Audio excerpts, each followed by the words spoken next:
工聯會今年繼續舉行五一勞動節系列活動，香港公共事業工會聯合會配合工聯會探訪大行動，喺4月27日邀請環境局局長謝展寰探訪環保產業嘅工友，為佢哋打打氣，同時對佢哋嘅辛勤工作表示衷心感謝。香港公共事業工會聯合會執委溫志強、助理秘書長陳正賢、工聯會副會長程岸麗以及立法會議員梁子穎等人，陪同謝展寰去到環保園一間再生資源公司，同員工面對面交流。謝展寰首先參觀前線工友拆解電器同埋線路板等日常工作情況，並進行會面，了解公司狀況、行業同工友面對嘅問題等。即係見到其實佢哋工作都辛苦嘅，所以佢哋真係為咗我哋嘅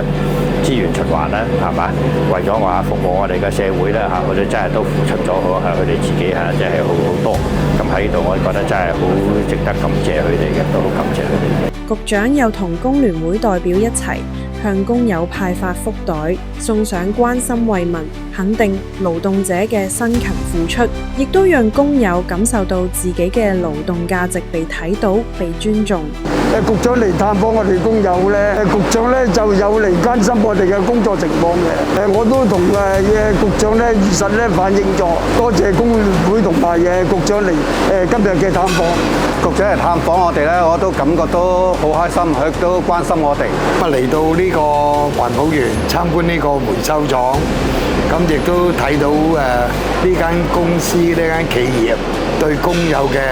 關心啦。咁我哋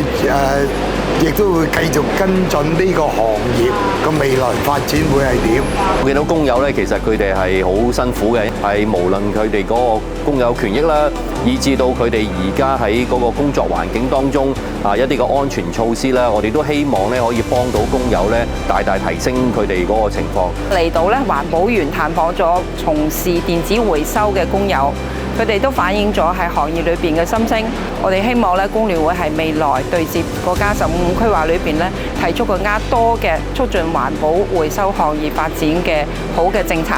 探訪工友大行動，服務市民走在前。